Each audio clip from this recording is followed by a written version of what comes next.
open wide for some soccer!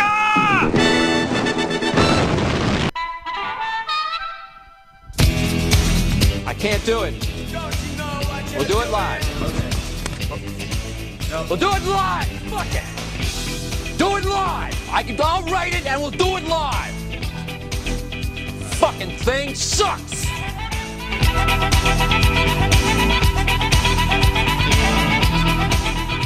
Hello, hello. Welcome to Open Wide for Some Soccer. My name's Seth Tellman.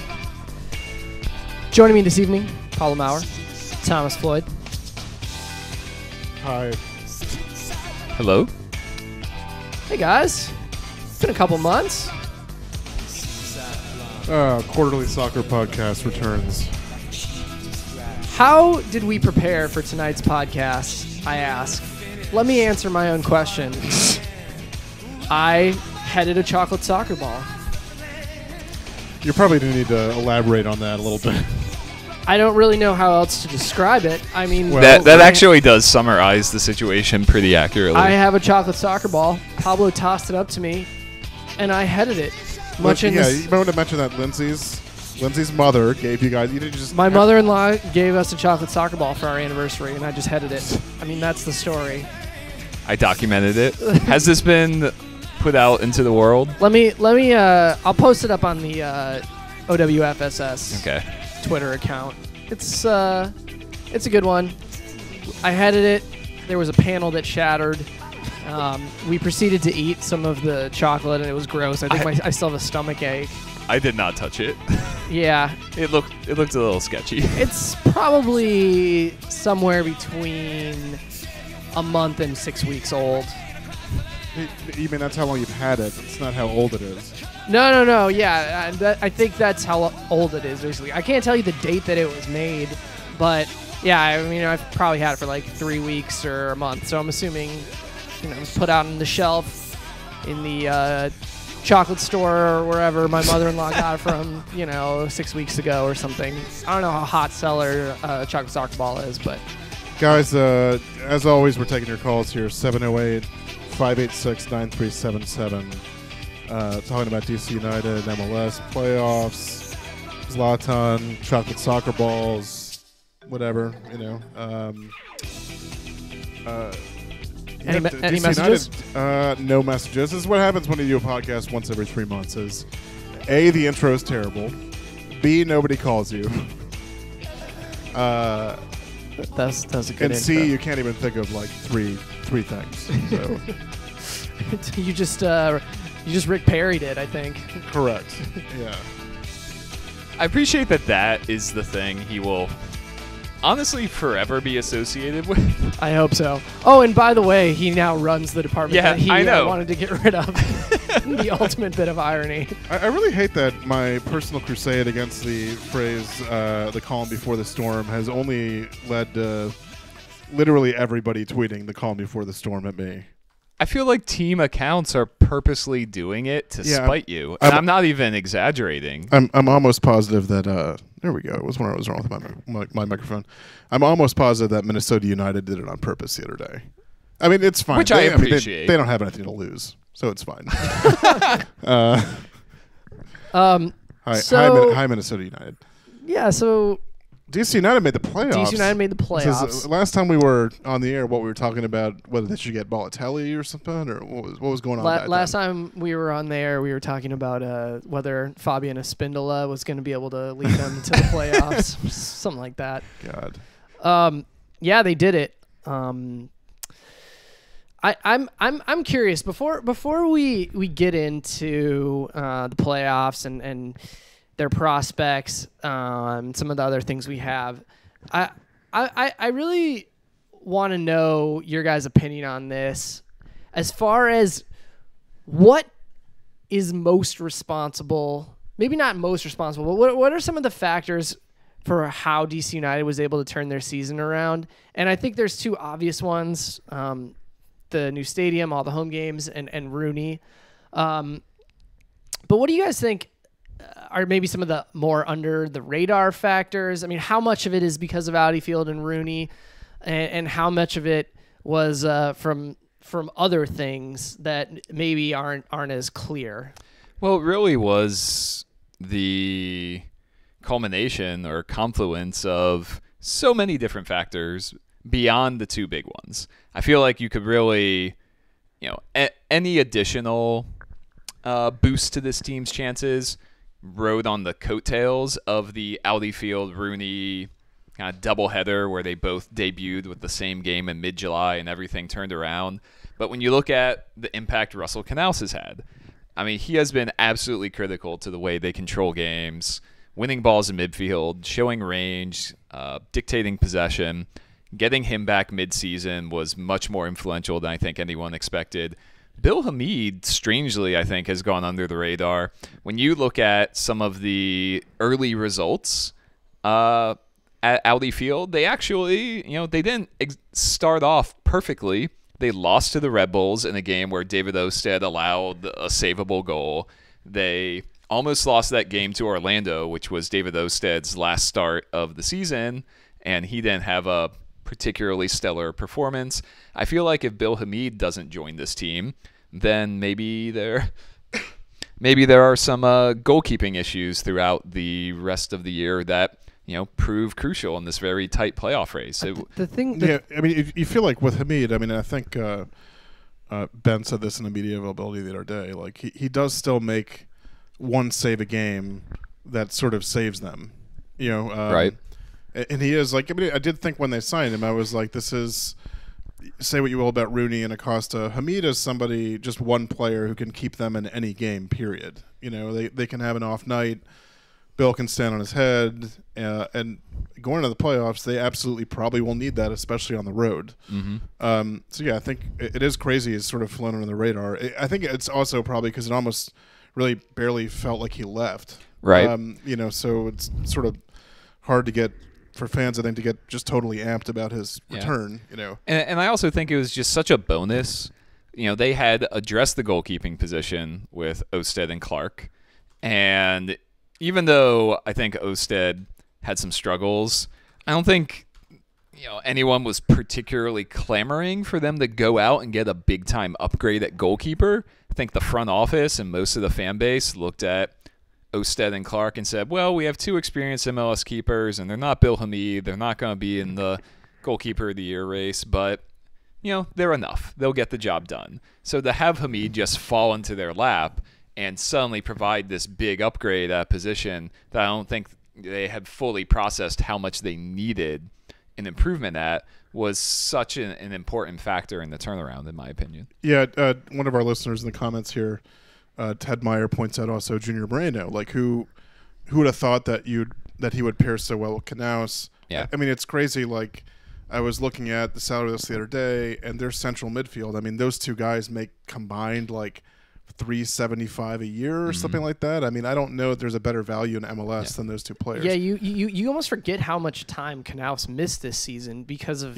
how much of a key player he's become for them. And it is like that people are so keen on, they talk about the difference in points and goals, etc., with Rooney and without Rooney, but also kind of fail to acknowledge that it's the exact same statistic for Canouse. Yeah. Canouse it's literally like hard to split those two things. Canouse literally debuted at the Audi Field opening. That was his first game of the season, which I feel like people maybe don't fully process. Yeah, Canouse, Rooney, and Hamid all essentially joined the team around the same time period. Yeah.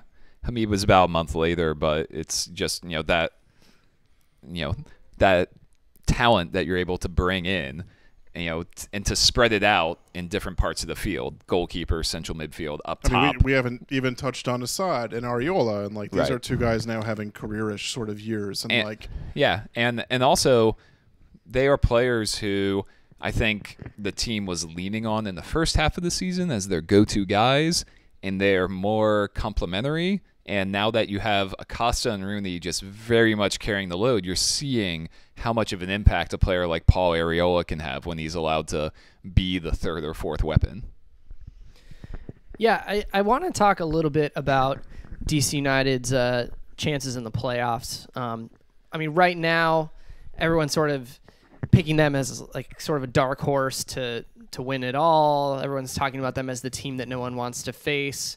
I think there's a 17 to 1 odd right now to win MLS Cup. Yeah. I mean that doesn't sound that great. But It's not. They're yeah. like one of the lower teams. Yeah, I would put. But you I would are put right in down that, a like little you money on you that. definitely hear a lot of people saying, "Hey," I mean, it seems like every year, right? I mean, what people talk Yeah. about is rounding into form as Yeah. you go into the playoffs and stuff. Right. DC have gone. And like, it was I was just gonna say, once you get through the knockout round, where DC has home field advantage anyway, then the rest of the playoff format until MLS Cup, there's Just survive on there's- the road. Yeah, well, Yeah. there's like no advantage for being the higher seed. They're on level playing ground with the Red Bulls and Atlanta and the teams that had these prolific regular seasons. It really comes down to current form, I think, when Well, you're looking at the. And I mean, not to contenders. mention, but sorry to interrupt, Seth. Not to mention, but I mean, like I had somebody tweet up the other day that said DC's not going to make a run because they've They have won one road game all year, and I was like, okay, but there have been plenty of teams through the years that just survive the road Yeah. game and then come back and dominate at home and advance. Yeah, you need to win or tie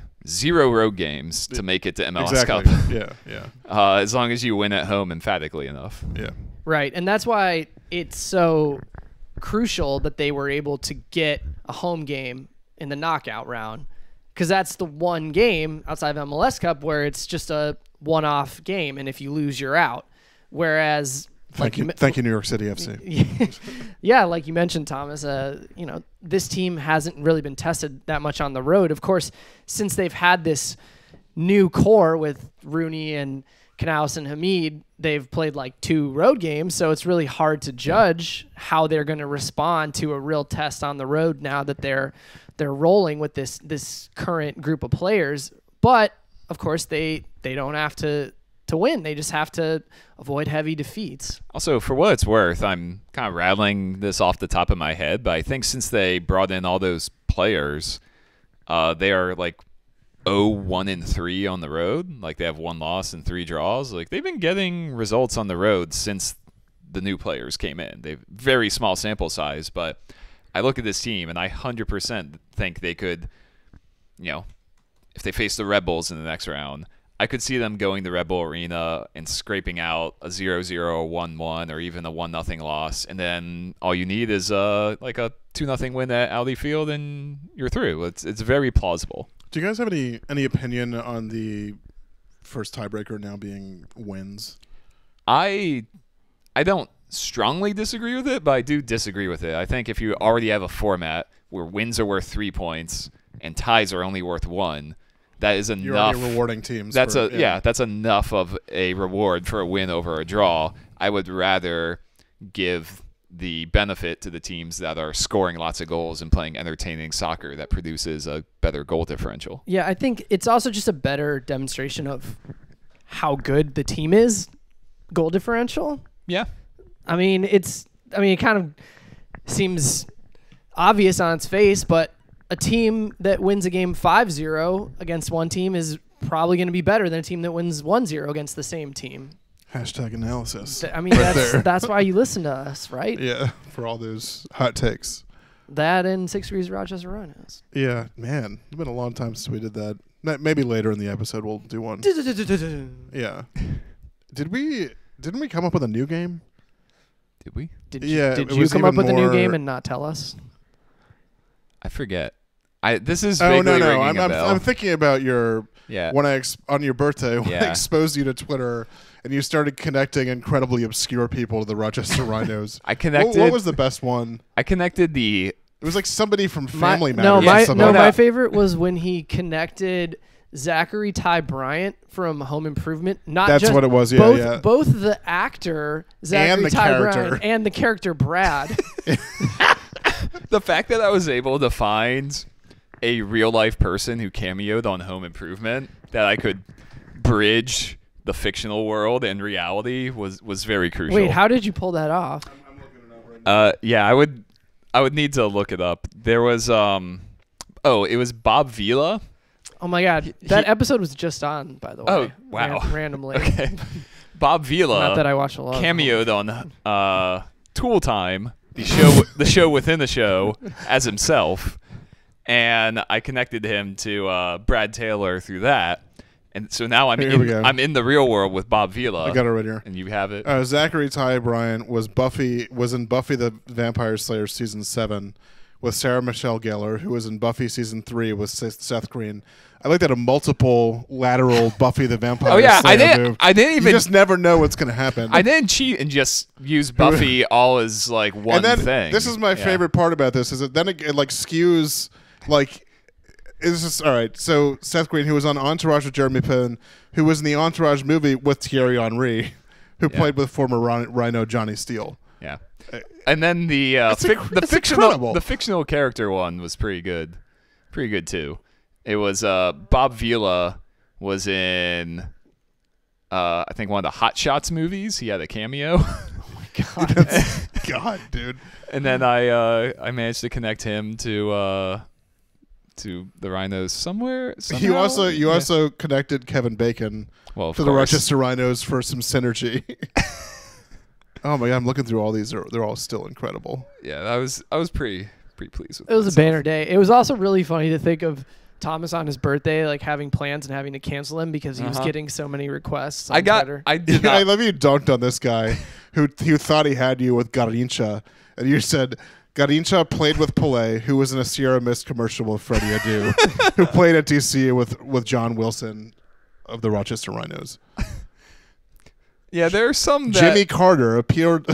Jimmy Carter appeared on the Daily Show with Jon Stewart, which used to feature Stephen Colbert, whose Colbert Report had on Alexi Lawless, who played in L.A. with Matt Reese, who played in New England with on loan Rhino Luis Softner. Oh, I think you could have maybe connected Jon Stewart through his college soccer career. That would have been even more wow. impressive if you could somehow pull that off. I mean, I don't know how many people in like the early 1980s. Was it Dartmouth? I think. he played William and Mary. Well, yeah, early 1980s. William and Mary went on to professional This careers. is pretty great. but- Somebody again tries to dunk on, or Thomas dunks on this dude who suggests Lev Yashin. The Lev Yashin Award for top goalkeeper at the World Cup went to Thibaut Courtois, who was an assistant coach on Belgium by Thierry Henry, who played with former Rhino Johnny Steele. I don't know if any of these are bending whatever flimsy rules we have for 6 Degrees of Rochester Rhinos. but- Probably. Who cares? So, guys, who do you think DC United would rather play in the second round? New York, Atlanta. New York, or Atlanta? hands down. It would be Atlanta. very fitting for Tata Martino's MLS career to end with a defeat to Ben Olsen in Oh the my- MLS playoffs. His kryptonite. Oh Yeah. my God! Yeah. Hopefully we get another outburst like the one Also, we had after the if- last game. If that happens, it's not too late to hire Olsen as the U.S. coach. To just have at him. this point, would he be any worse than what we're looking at? We could talk about this later, right? Is this on the outline? The No. fact that they haven't interviewed anybody, like any of us. Isn't it at just least. assumed that once Columbus's season maybe ends on Thursday, they're going to announce Berhalter? Isn't it just assumed that once Columbus finishes their downward decline by crashing out in the knockout round, their head coach will be named to the highest position of coaching in the United States? I mean, come on. Can we talk about this for like 2 seconds, or we do it later? Might as well. Let's Have do we ever All right, had so a real format? Here's a quick observation. Just like a logical reason why he shouldn't be the coach. The system he plays in Columbus I feel like it takes a long time to implement. Like you need guys there continuously. It's not a good fit if you just have dudes in camp for 2 weeks, 4 times a year, whatever the fuck it is. You know, I don't understand. Like I'm not just opposed automatically to Berhalter because he's sort of like a meat and potatoes American name, but I don't understand the fixation with him. Like, is it because is it a family thing? I don't know. I'm just saying. Like I can see, fixation, no. I can see why he would there be is hired. a fixation with him. Exactly. He's like the number one Like person. I don't understand the fixation. I do understand why you might hire him, if that makes sense. After he's not a coach more worth having tunnel vision for. yeah, that You know, that would be my thought. Yeah. Because so to like somewhat counter the points you made, even though he plays a specific system, it's not a particularly Complex. complex. It's a 4-2-3-1. It's Yeah. a system that many of these players are playing a version of around the world for their club teams. It's a system where even if you're not playing it for your club team, you understand the roles in it. And as a coach, I mean, he has experience being a coach in Europe. He has experience in MLS. He went to 2 World Cups. so he has extensive experience with the U.S. team and knows CONCACAF well. He checks those boxes. I don't understand why you wouldn't put on more of a thorough search for other candidates and talk to other candidates. More of a thorough search, like any search you made. Like, Yeah. I love like the media tour last year of like, or last week of coaches who didn't talk to U.S. soccer. Yeah. Right. You know, like- Yeah. I kept waiting for someone else to chime in, for like Mike Petke to be like, yeah, they didn't interview me either. Yeah, exactly. Ben Olsen, Carl Robinson. It's like, Sam Allardyce. what do you make of the? What do you make of the? And hey, by the way, if you guys, I had the volume down on the call-in ringer, so if you guys called in, I see somebody called in and we didn't get to you. Just call back. What do you make of this requirement that the coach should speak English? Like, it just seems so strange and arbitrary to me. Like, I mean, feel could like you I just would. get in a- I mean, like, I feel like I would need more of a honest understanding of how these training sessions are run. Like Tata has been a successful coach in MLS for the last couple of years, not speaking English, on a team where half of his starting lineup are Spanish speakers and there are multiple players who can translate for their teammates. I mean, I guess you would have a similar I mean, dynamic with the typically- U.S. team because they also have Latino. but also players. though, I mean, Yeah. typically other teams that have foreign coaches will typically just have an assistant who's bilingual. I mean, Sure. all you have to do in the U.S., you could just look at Bora Milutinovic, right? I mean, that's why Mm-hmm. Steve Sampson was his number 2. He could sort of translate. You know, I don't know. It like it's bothersome to me to narrow the Yeah. pool Yeah. of potential coaches. And down there's to like that something for- like, vaguely xenophobic about it. No, Yeah. I don't know that it's. I mean, look, I don't know that they're. I'm not going to imply that U.S. soccer is being like intentionally xenophobic. But what you're Yeah. saying about it being vaguely, I mean, it is like by Yeah. definition sort of that way. You know? Also, so, like, I know That's this at is- least the and I mean, optics especially of if it, you're. right? I mean, Yeah. like we're coming off a year where we lost like a top prospect, for example, to Mexico. There's always talk about dual nationals and all this other shit. And And the new U.S. soccer president did a really Photo op with with Trump. our current president. Where he talked about giving a red, red card card to to the the press. media. Yeah, media. Yeah, exactly. Right. Oh my Good- god. good I mean, times. and I know that this is like sort of beside the point also with the language requirement, but if you hire someone who doesn't speak English, could you not come to some sort of agreement where they would make an effort to learn in Yeah, a certain amount of time? I don't know how true this is, but I've heard from people at Atlanta United that Tata has slowly been learning English and he's not comfortable doing it, talking Didn't you in guys see media. him scream "Go fuck yourself" at Ben Olsen? Yeah, I mean, he this learned is that learning much. something. I don't know. Yeah. But like, yeah, the fact that he apparently was never interviewed and there was never a conversation with him that was like, And how is your his English and answer do you to- think you could improve it? Well, Yeah. when he was asked about it, his answer was so sad. It was like, well, there's no point in like considering something that never could have been or something like Right. that. Now here's It a was so depressing. Like, like a counter argument. If he's hired by Mexico, why would he take the U.S. job instead of that? I mean, I don't know. Wouldn't you think those two positions are largely sort of a toss-up? They have different I think pluses and in minuses. general, I mean, here we have the yeah. argument that we've been using for 30 years. Like, you could make this a soccer nation, or Right. whatever. You know, like. Yeah. I think in general, yes, but just at this moment, Mexico has a better player pool. No, I feel understand like- that, but I yeah. mean that's like less of a challenge. I mean, some guys Yeah. want to like, you know, Tata Martino could have been the dude who like gets the U.S. to the World Cup semifinals or something like that, or maybe let's just start with getting us back to the World Cup. But you know, like right. I don't know, like I don't know that somebody just by default would choose Yeah. Yeah, I the think Mexico job. Like, I think with Berhalter, he very much could end up working out. He very much could have ended up being the guy after an extensive round of interviewing. But the optics of this, without having interviewed a number of good candidates and without having done your due diligence, is just very troubling. It's almost unfair to him. I Yeah. mean, like he's going to start now with this sort of label moniker of being the default dude who didn't have to compete for the job or whatever, whether that's what he actually is or not. You know, like And also, so and you add that to like the nepotism shit, right? Yeah. Because a lot of people are just like, oh, he's Jay Berhalter's brother or whatever. But I Here's mean, another factor with Jay Berhalter, which may end up being an issue, is that Berhalter is being mentioned by a lot of people as favorite to take over for Dan Flynn as a CEO. Dan Flynn currently is above Ernie Stewart on the org chart. Oh God. So you could end up with a situation where Jay Berhalter is above Ernie Stewart, who is above Jay Berhalter's brother, and that is a conflict of interest. Yeah. And also, I'm sorry I got to start on this, guys. one more unsettling factor, and I'll start by saying I know the counter arguments to this are out there, but they could have hired Greg Berhalter to this job literally a year ago. Yeah, of course. And I understand saying, all right, well, we have a U.S. soccer election in, mid-February, and we're not going to make any decisions until at least after that. Right. But you could have gotten Greg Berhalter in place in the spring, in the summer. He could have been. What about the next argument, which is after we got the president in place, then we wanted to hire this GM. The GM thing, and everyone's like, the GM didn't start Ernie Stewart until August 1st, so what do you expect?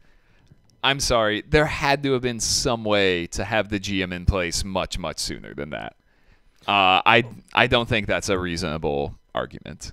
I think they should have found a way to get a GM in place, and if you wanted Greg Berhalter, make the hire and make the hire midseason. He could have joined the exodus of MLS coaches over the summer. Yeah, and then he could have been in place for all of these friendlies. He could have been implementing his vision, communicating with the GM, making sure the youth teams are playing his style as well. We could have been 6 months further ahead in this rebuild, whereas the U.S. is now going to be starting from scratch in the next couple weeks. It has been really difficult to watch these friendlies in September it is and brutal. October, just knowing the circumstances behind it. First of all, a lot of the team's young stars weren't there, and that's not really U.S. soccer's fault, but you're just wondering what they're getting out of this with Sarakin still in charge. It's like, what is the point of this? It's like you're going out against these teams, and a lot of times they're just getting crushed, right? Like Anthony Robinson, I don't know if he'll ever get his confidence back from the Colombia game. It might be just left on the field in Tampa forever. Like, he's been just hung out to dry, and you look at, they gave a run out to Ben Sweat. Yeah. Is this exciting? There are these friendlies that mean nothing. Those games are already boring, and then it's a lame duck coaching situation, and then the games are half empty because of, that's a whole nother discussion with the ticket prices for these extremely pointless friendlies. Things are going great, guys. All right, everything's going great. Let's go back and talk about DC United. Yeah, okay. We went off on a little bit of a tangent. I'll do one more little DC United talking point, and then we'll kind of get into some more general MLS stuff. There's been a lot of talk about Rooney and or Acosta as candidates for MVP. Which, if either, do you think is a legitimate candidate? I'm going to do mine first because I'm pretty quick about it. Yeah. I don't think either of them are. I think Rooney, if you do it by the book, right, the player who's most valuable to his team, like maybe there's a case to be made there, but I think DC, since his arrival has just played as a total complete unit. I mean, I guess if Assad had scored against Chicago, they would have had 4 dudes with double-digit goals, which would have been the first time it ever happened in the league. I don't know that like I guess a lot obviously is made of Rooney's impact, and rightfully so, but like I don't know that he's been this like singular force, And, I don't know. Dude, I'm sorry. By definition, I'm just never going to give it to a player who played half a season. Like, I don't know. I, in my pecking order, would put Acosta 3rd or 4th in the MVP race. Yeah. So over Rooney, correct? Yes, yeah, for sure. Right. Lucio Acosta scored 10 goals. He was 2nd in MLS with 17 assists. This is one of my favorite Opta stats. And I forget. One of the wonderful folks at MLS Soccer tweeted this out. He led the league in intentional assists, which I love the name of that stat. It makes it seem like the rest of the assists are like Gyasi Zardes style. Yeah. It like ricocheted off their back and went to someone. the stat is meant to differentiate between an assist where you just laid it off for a guy who scored a 30-yard rocket and an actual ball to meant the top of the to six off create someone's a head. scoring Yeah, chance. right. Yeah. And Acosta led the league with, I believe, 14 intentional assists. Almost all of his assists, How many does he have now? 17. So I guess nobody. And this, then- but he tied the all-time team record then. Of 17 assists. I think- Echeverry. Okay, I think Echeverry may have had like 19 one season, but they were also I'm gonna were double more, check, they were but more I- liberal awarding assists back then. But no one else in the league in that intentional assist stat where Acosta had 14 had more than 10. Like he ran away with that statistic in terms of just directly creating goals. And then I also think in terms of style of play, the just constant impact he has on DC United throughout a match, his ability to recover the ball in midfield, create something out of absolutely nothing, just pick up the ball 40 yards from goal and run at guys and draw in defenders. I think that makes him more influential even than someone like Zlatan, who put up insane goal-scoring numbers over 19 the season. assists. You're right. So I would put Acosta, I would say he's third in my MVP ballot Behind you. behind number one's Joseph Martinez, and I also think BWP, I would put him ahead of Acosta. But then when you look at all the factors I just mentioned, and Does Latan fall in there anywhere for you? I would put him fourth. Okay.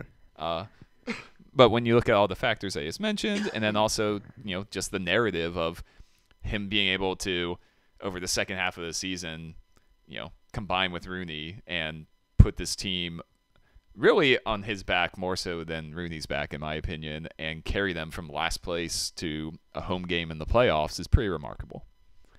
Yeah, I also don't think either of them are legitimate MVP candidates. I also would put Acosta above Rooney.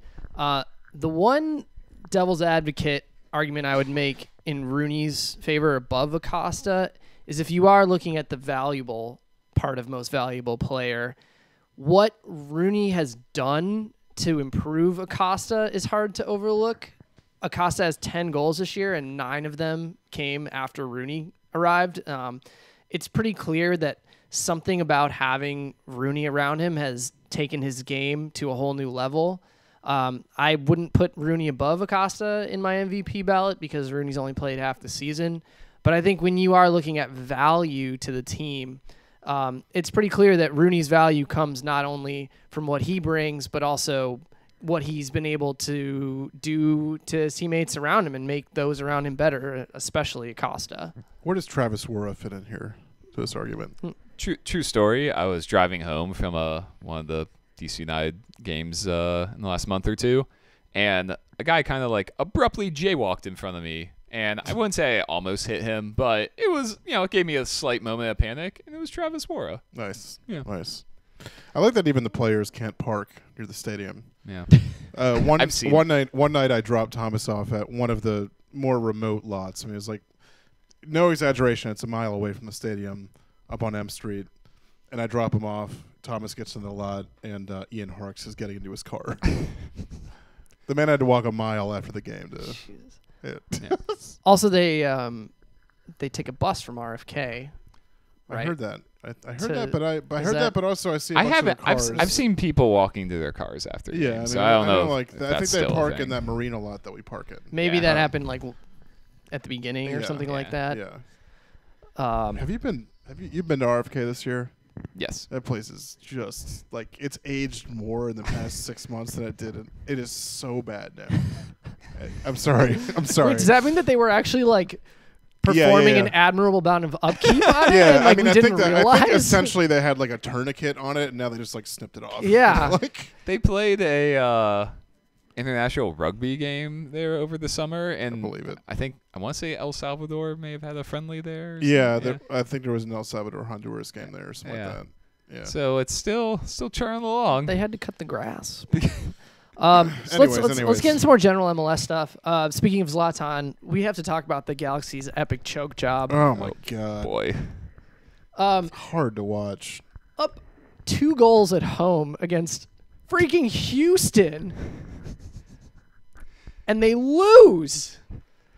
What was the Galaxy's home record this season? because I feel like in pretty recent memory, StubHub Center was seen as such a fortress, and now it's become a place that literally everyone wins. They had 8 wins, 5 losses, 4 draws. That's not as bad as last year. Yeah. It was really bad last year. Yeah. But that's still pretty bad. I mean, they it's also weird because there's always this sort of like general perception that like, oh, but they were so good when Zlatan got there. They only played 4 games without Zlatan this year. Right. I mean, it just feels like he got there in the middle of the year, but he didn't. Like, Yeah. they played the whole year with them. And Yeah, he debuted. Yeah. Their issue was their back line, dude, which for some reason costs like $8.5 million, or the fuck it is. Like, it is the most expensive and worst back line I've ever seen in MLS. I mean, it's like comically bad during some games. I don't know how, like, somebody like Vahenas or Klein or somebody needs to like lose their job or just get their head out of their ass. Did I'm you not trying to see- speak in those terms, but like, this just goes to show you how like you can be a GM in MLS and you're essentially invincible. Like these dudes are just like Vahenas. It's like one of like 5 different people in MLS who I regularly think like, how do you still have a job? Yeah. Like, you've been through 3 head coaches. Like, you know, Completely. And they how many ill-advised signings have they made in the last who's their 3 or truly 4 years? horrendous center back? Siani. Like they didn't even scout him. I was just about to bring that up. Like, Yeah, I they forget. just what does he make? $600,000 a year or something like I that. forget how that leaked, but I think maybe even one of the coaches publicly discussed it. But yeah, it came out that they did not scout him at all. It's And- just incredible. to And the me. thing was, it was last year. It was a lost season where they were literally the worst team in MLS. And Jelle Van Damme leaves in August, and it's already a lost cause. And they go out and sign Siani to a big contract without scouting him because they basically made a panic move because Van Damme was leaving and they needed a center back right then.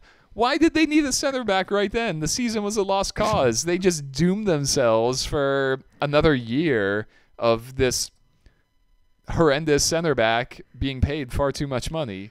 It just seems like mismanagement that's I'm like hard to fathom. I'm totally curious to what they'll do about a head coach. Like I know, I've heard that Kinnear is like really well liked by the players. that can't possibly be the. I mean, I understand he's well liked. I can but, tell you. I can tell you this right now that he's definitely a candidate.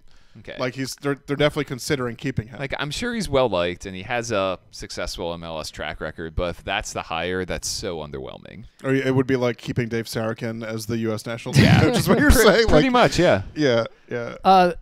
Another big issue. Well, with I the- mean, with the- also, sorry. They're Yeah. apparently they've interviewed Marina for GM, right? So like, this came out in the past day or two. Interesting. Oh my God. Yeah. Well, so another problem with the Galaxy, which goes straight to the front office and the whole organization, Is is the Cosmo. fact that they have a great mascot. Who's Cosmo is who's the only- underutilized. I just want to clarify that Cosmo is like the only thing not wrong with them. You know? The probably the greatest photograph in MLS history is the picture of Jose Mourinho walking off the Yeah, field yeah. and Cosmo with the sign that says it's called soccer. God, that is a moment that like I cherish the fact that exists. I know, more I than know. like So yeah, the biggest problem with the Galaxy is that they have an incredible academy that has routinely produced great prospects, and they either can't get into the first team,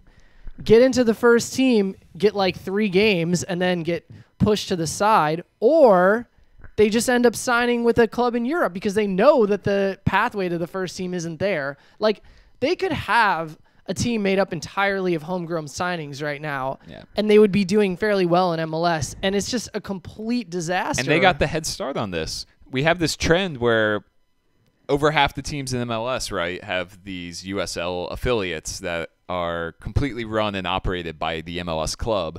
And the Galaxy were the pioneers. They did that before anyone else, and it was heralded as this investment in youth development. And on the investment side, it was admirable, and on the execution side, it's been a disaster.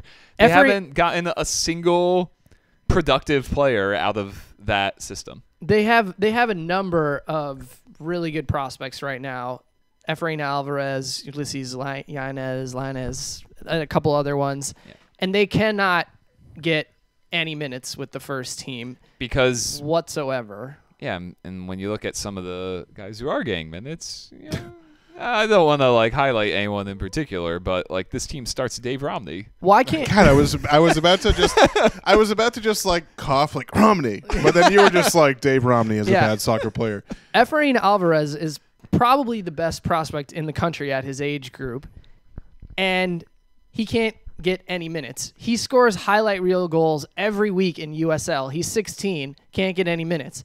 Meanwhile, Gianluca Busio in Kansas City, he's on the first team. He's playing. He's the same age. Guys, to put a cap on this Galaxy thing, I'm actually Seth. Like we were talking about the back home experiment a while back. Yeah. I actually downloaded it on Kindle and I'm reading it for the first time just randomly, and it's fascinating. But one trivia fact: maybe the three of us should go recreate this, like the sort of infamous incident where like 8 of the dudes go out for dinner and like the check comes and like Beckham doesn't pick it up and everyone's like, what the hell? Happened at Morton's Steakhouse in Crystal City, Virginia. Oh, wow. Yeah, so Hey. there we go. Maybe like go to the host stand and be like, we'd like the table where David Beckham sat, please. Like, I would go there and be like, I'd like the table where Alan Gordon sat, please. Yeah, exactly. I get Pete Vahanis' chair. Like, I don't Guys, I want to talk a little bit about the Red Bulls because we were talking about this a little earlier, and I think we had the a really team that none of us knew was we good all until had, yesterday. yeah, we all had a very similar reaction on Sunday, and I'm sure a lot of other people did too. After they won their last game, won the Supporters Shield, and it turned out that they ended up having the best season in MLS history in terms of number of wins and number of points, and we all said, "Wait, what?" How did they fly so under the radar? How they had a better season than Toronto last year, and just- everyone talks about that team as like one of the best, if not the best, in MLS history. Like lack of big name players. I think that's the obvious answer for me. I mean, even BWP is like, dude, make no mistake, like an all-time MLS great, maybe like in the conversation for the best player in the history of the league, but just kind of like not a sexy name, for lack of a better word. You know, like Well, he has a sexy last name. Then his first name, you're like, oh, it's just Bradley. Phillips is a sexy last name. Well, no, Wright Phillips is a well-known Oh, English. okay, yeah. I thought you were that's just, what like, I was getting at. honing in on Phillips. You for thought I some was reason. anti-right? Yeah, Yeah, right. okay. I don't know. But you know, it's like, and you know, a lot of the other guys we talked about this. They get a lot of mileage out of guys like Kamar Lawrence. These sort of like kind of average names in MLS. They have some homegrowns. I mean, They have like compared to what the hype around Toronto last year. Well, we talk about TPs. talk about say the Galaxy not giving their homegrowns enough of an opportunity. The Red Bulls over the last few years have put on a clinic in how to just retool your team, make the hard decision to part with a key player when he still has trade value, and give that opportunity to one of your young prospects, knowing you'll take a short-term hit. Because right off the bat, Tyler Adams wasn't Dax McCarty. But now, a year, 2 years later, Tyler Adams is the best defensive midfielder in MLS and an exciting prospect who's going to either be a staple for them for years or net them a large transfer fee. Dax McCarty is withering away in front of 3,500 people at Bridgeview, Illinois. Right. You know? And then this past offseason, you get rid of Sasha Kljestan. You make the decision to bring in a player like Kaku. With Kljestan, it was definitely if it ain't broke, don't fix it. You could have made that argument, and it was a bold decision to part ways with him. And now I don't think there's anyone who wouldn't make that trade after seeing those two players over the last year. It's been very bold and very smart the way they've retooled this team and been able to develop their homegrowns and just find players that can plug into the system and to continue to execute the system even after a coaching change. And I think it's worth mentioning, they have had 2 different coaches this year. They had the best season in MLS history under 2 different coaches. Right. And that made the Coach of the Year balloting slightly difficult for me. I didn't do it, but I was very tempted to put Armas as one of my 2 slots on there. Yeah. The only reason I didn't is because it felt like he successfully carried on the philosophy of the existing coach who had really built the team. But what he's done is very admirable. You can't really Right, and it's have like asked more of him. And it's like the Rooney argument. It's like, if you're not going to give MVP to a player who's played half the season, can you give Coach of the Year to a Sure. coach who's coached half the season? Yeah. You got to give Marsh some credit for the Red Bulls record. But yeah, I mean, like, Did they at least talk to Marsh? No. I don't think so. I don't know. Oh God. Jesus Christ. I'm sorry. I believe they like Let's not go back down this road. I just okay, all right. Let's not get into it. Let's. yeah. But yeah, I mean, everything seems to be working the way the Red Bulls run their team, and the interesting thing, kind of like we mentioned, was how many key figures they've lost over the years that fans have gotten outraged about. Whether it's Starting with Petke. whether it's got Petke, Ali Curtis in the front office, like these guys were like very highly Luke regarded. Rooney. Luke, wait, who? Luke Rooney. John Rooney? Oh, it is. Or I think I Luke just combined Rogers. John Rooney and Luke Rogers. I think you did, yeah. I made it like it would be like if Wayne Rooney's younger brother was like a hooligan or something like that. God. I really miss Luke Rogers a lot. I don't know about you guys. I do. The way he trolled Landon Donovan was Incredible. I'd actually What- completely forgotten about that. I'm blanking on this. What was his situation where he like wanted to come back to the Red Bulls but then couldn't because he like had a criminal conviction or something like exactly. that. He like Yeah. wasn't allowed back in the country. yeah, I forgot about that. Peak Luke Rogers. like What is he doing these They should have days? just signed him and let him only play in their games at Toronto. Montreal, whatever happened to and John Vancouver. Rooney? I mean, I could just ask Wayne on Thursday, I guess. I'm pretty sure he stopped playing soccer. John Rooney, footballer. No? In He case- does play. He plays for Barrow as an attacking midfielder. Oh, wow. What? Couldn't tell you what Barrow Is- is. In case you're After he left, all right, so he played a year for the Red Bulls, a year for Orlando City, which I totally forgot. Barnsley, Bury, on loan to Chester, I think that on loan to Wrexham, on loan to Gisely. I don't know. that also was the year the Red Bulls, and I remember this because I wrote a draft recap for AOL Fan House. Oh, dude, he played this Barrow team he plays for. The club participates in the National League, the 5th tier of the English league system. No, that year the Red Bulls' top two draft picks were Corey Herzog and John Rooney, and I remember I gave them like an extremely low grade for that draft because it was so obvious they didn't do any real scouting. They just drafted the guy who was a prolific college scorer who was never going to translate to the pros in Herzog, and then look, it's Wayne Rooney's brother. Let's draft him. I God, I remember when love- they did that, they were talking about how they just only did that as a potential ploy to get Wayne Rooney to sign with them. Yeah. Well, they also signed Kaká's brother. That's right. I love This was a dude, real model for them. I've fallen into like a lower division English football K-hole, and like this 5th division team, the primary feature of their stadium, which is called Furnace Building Society Stadium. It's like the first line and the Wikipedia is very close to the town center and approximately 547 yards from Barrow Railway Station. Convenient. Speaking of lower tier English football, I've looked up Luke Rogers, Okay. Oh boy. who's Go currently on. Serving 6 to 8 years for manslaughter at No. Barrow Penitentiary. he's currently in the 9th tier Oh my God! of English football. With How the, old is he? Okay, He's gotta okay. be old. What? In his defense, he is 36.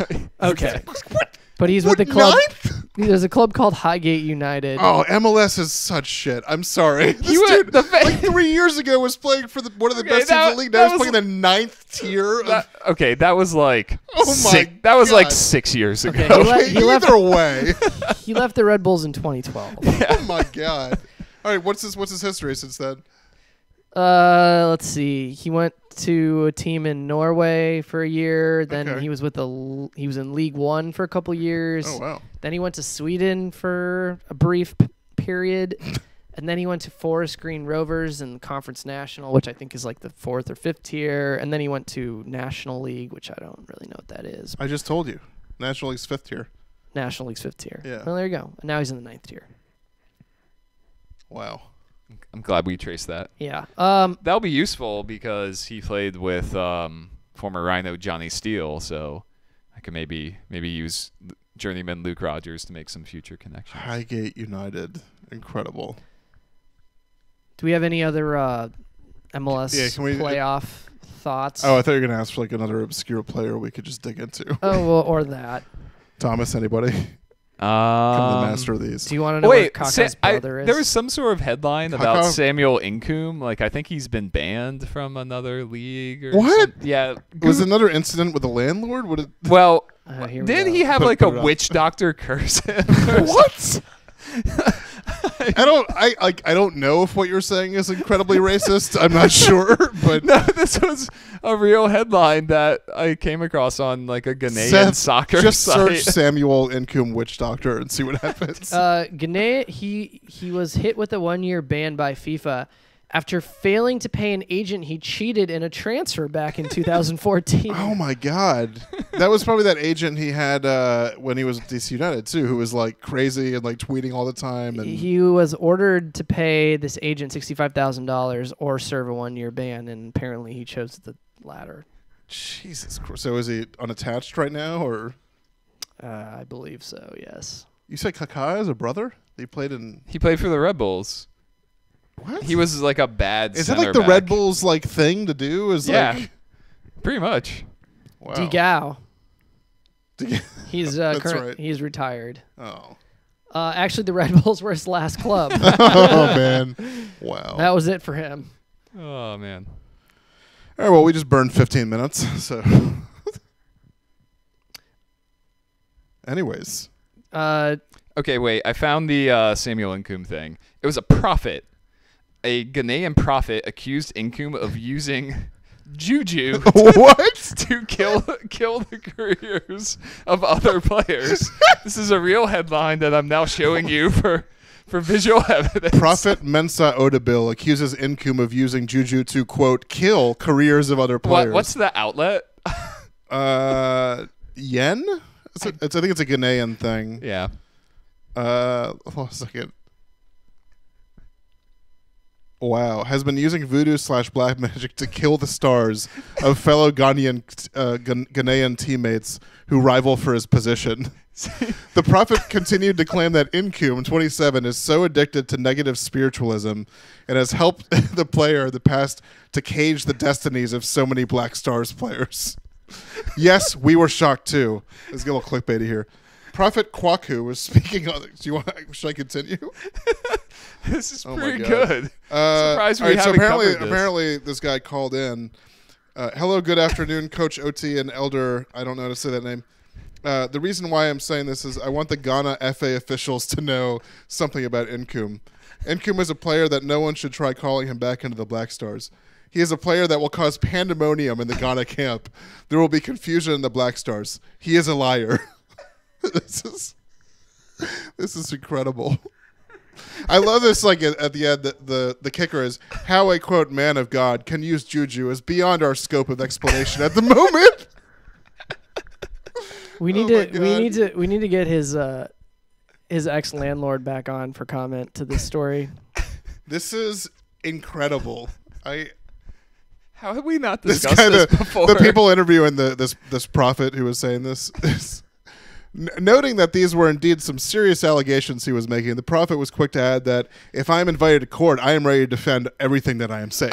Wow. I don't know how you do that in a court of law, but wow, man, See, that is really intense. you thought I just made that up. Man, I wonder whose career he killed at DC United. Oh, probably his own. Yeah. Never mind. Oh. Anyways, What a legend. I know. I got nothing after that. Jesus Christ. I think we may need to wrap it up after that. I mean, we I'd have like- other things to talk about, right? I'd like to point out the U.S. We got like 10 minutes left here.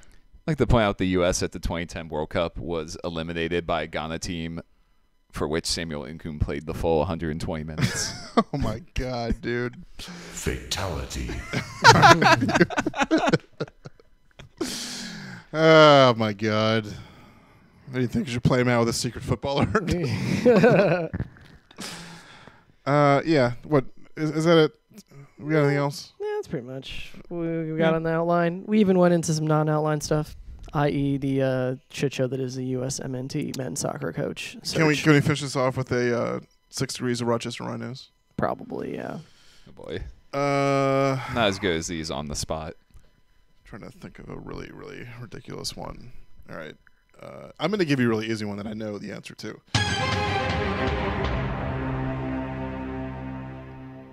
All right, Mary-Kate and/or Ashley Olsen.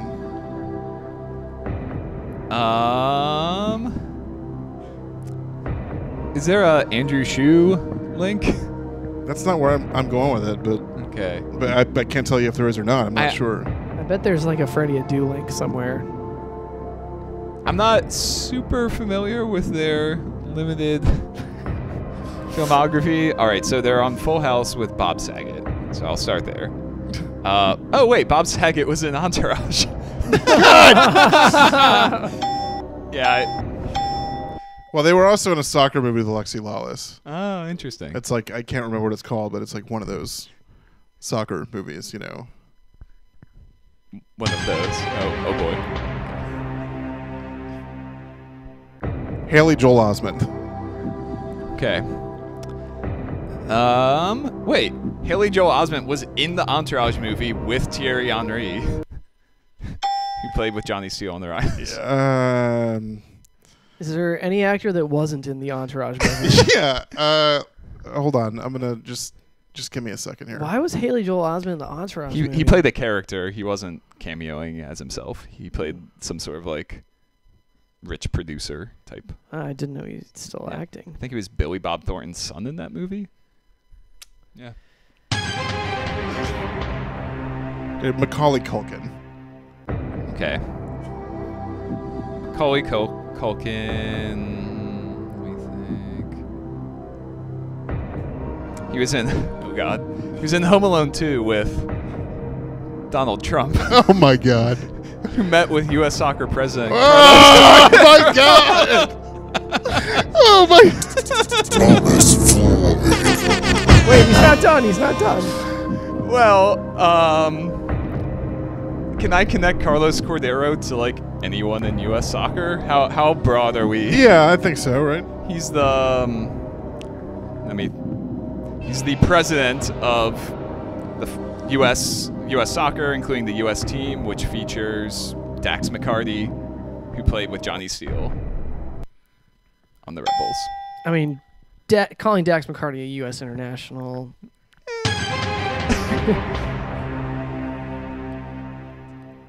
John F. Kennedy. Okay. Let me think about this. Well, I mean, you can get to Ted Cruz, of Zodiac course. Killer. Yeah. But what do you, Who campaigned okay, against Donald Trump, yeah. who met with Carlos Cordero. I have all right, JFK. I have potential for a path. Let me think this through a few steps in advance.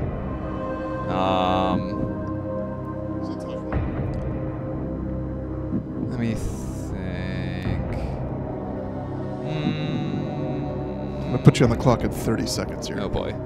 Okay, well, I'm just gonna go into this blind and see if I can stick the landing. JFK was a character in the movie Jackie, and the what is that not allowed? All right. I'll allow it. Go ahead. Okay. 20 seconds. And in the movie Jackie, that starred Natalie Portman. 15 seconds. And what? Oh, okay, I'm not gonna get it in 15 seconds. Finish him. Oh boy. Finish him. That's so very distracting.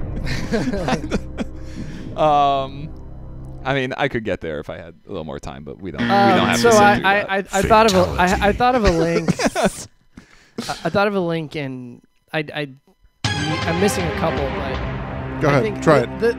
The connection is Henry Kissinger. Oh, okay. I'll do it. No. JFK to Henry Kissinger. Kissinger to, I'll just say, Pelé. Kissinger was a season ticket holder and super fan of the Cosmos. Okay. Yeah. Actually, all right. So to Pelé to Freddie Adu and the Sierra Mist ad. Freddie Adu to what's his name? John John Wilson. John Wilson. was on DC United. Yeah. Yeah. All right. We got there. Freddie Adu also played. Wow. with, Wow, Thomas, looks like you've been dethroned. Oh wow. Well, wait. You brought up you brought up a Wikipedia page. Yeah, I'm I did think of Henry Kissinger on my own, but I brought up the Wikipedia page to try to figure out the connection to JFK because he didn't work in his administration, so you could say he worked for Nixon, who ran for president against JFK. I'm going to do one more, and the two of you can... I think you might need Seth's help on this one. Okay.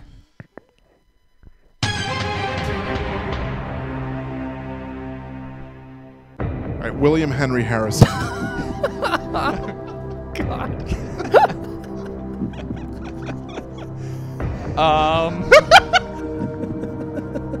Yeah, I don't really know where to start with that one. Come on, man. Seth, help him out. William Henry Harrison lived in the White House, where Donald Trump currently lives. God. Yeah. Or where Carlos Cordero visited. There you go. One degree of separation. I guess just 2. Wow. That was easier than we thought. I tell you what. Did he even have time to live in the White House, or you go straight to a how do hospital we do after this? his inauguration Let me speech? finish with this one. All right, Jesus Christ of Nazareth. Was reborn as Tommy McNamara. I'll allow it. Wow. Thomas, you continue to impress. Yeah, I think we can go now. Where's the... Hey, maybe if DC United goes on a little playoff run, we'll try to do one more show between now and January. What do you think? Nope. All right. Well, thank you. Uh, I don't really give a shit. And it takes over the rat's body. all right. All right. We haven't played these in so long. I've forgotten about some. There's a of them. lot of really... Son of a bitch. Where's the Travis Clark one? I don't think I've ever told the I don't know story. if we- I tell it in about 30 seconds. I don't know if we ever After documented. DCI got eliminated from the playoffs 2 years ago, I think it was 3 years ago? Yeah, It was 2 years so ago. the Top Drawer Soccer writer Travis Clark was just sitting in the room with what I call resting Travis Clark face, which is just like a gentle smile. Travis is a great guy, and just in the middle of answering a question, Olsen just turned and glared at Travis and said, Something funny? Oh, so you did get that. Something funny? "Yeah, yeah, Uh, all right." Okay, all right. Are we done? Yeah, we're done. All right. Thanks for listening, folks. This went really well. I think it went well.